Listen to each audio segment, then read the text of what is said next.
Hi guys, welcome back to my channel. So in this video I will be solving this temporal logic question.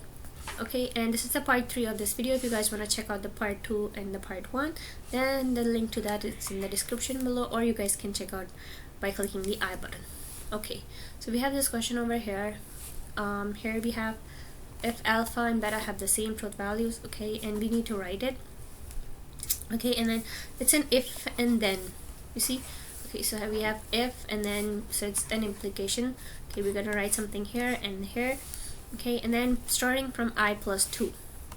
So the second moment in time, if delta eventually becomes true and holds true up to and including the time. So up to and including the time, that's the R, the symbol R that you use for up to and including the time.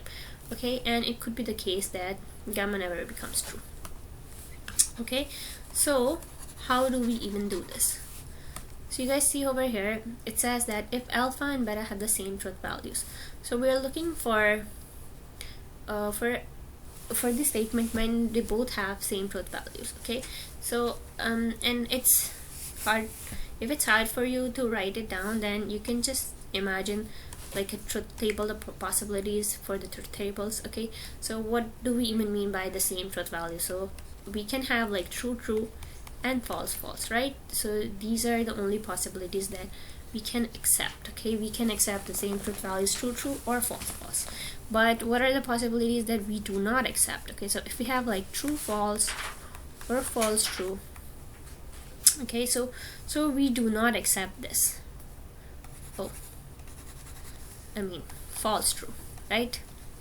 So we do not accept this. So we only want the values when we have the same truth values, and it's harder to write it in terms of predicate that they both have same truth values. So for that, we're going to write the inverse of it. Okay, so the inverse of it, by that I mean like if we write the possibilities of only these two, and we say like everything but except these two, so which is like implied that we're talking about these values. Okay, if that doesn't make sense, then let me go ahead and actually solve it, so it's gonna make sense a little bit. Okay, so we cannot accept this values where we have like true false and false true, so which is a statement of like or, right?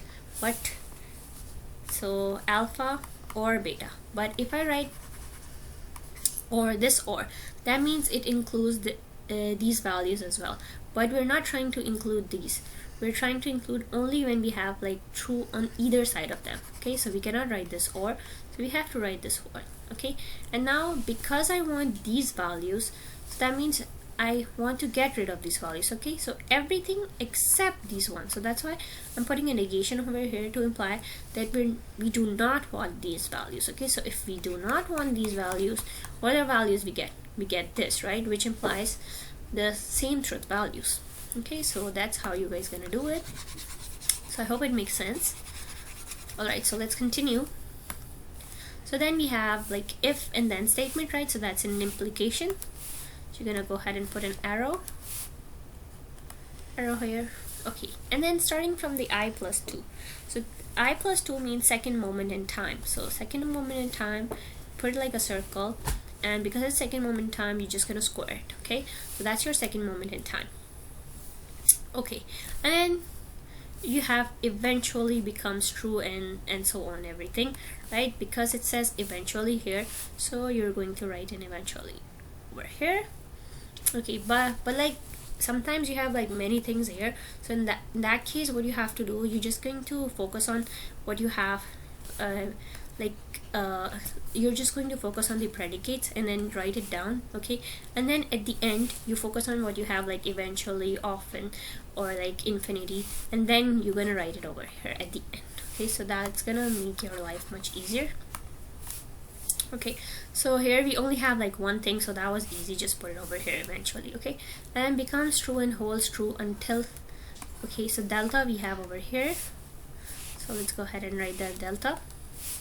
So delta becomes true and eventually true. Okay, so hold up to and including the time, so that implies R, and it also includes the moment that it never becomes true. That is the case for R as well. Okay, so you know that's R, and then you're gonna write gamma, because it says including the time when gamma first became true. Okay, so if you write like this is wrong. Okay, because you have this R over here, and every time you have this R case, this is like a special case, because when you have like until or unless, whatever you have at the first you're gonna write it here, and whatever you have at the end you're gonna write it here, and inside you can put like the unless or the until. But here only for the R, what you're going to do, you're going to swap them. Okay, so whatever you have at the end you're going to put it at the front, and whatever you have at the front you're going to put it at the end. Okay, so just make sure you remember that here in the question, whatever they put it at the first you're going to put it at the last, and whatever they put it at the end you're going to put it at the first. Okay, and that's completes your problem. So that was it. Thanks for watching, and I'll post the link to the part 4 in the description below, so do check that out.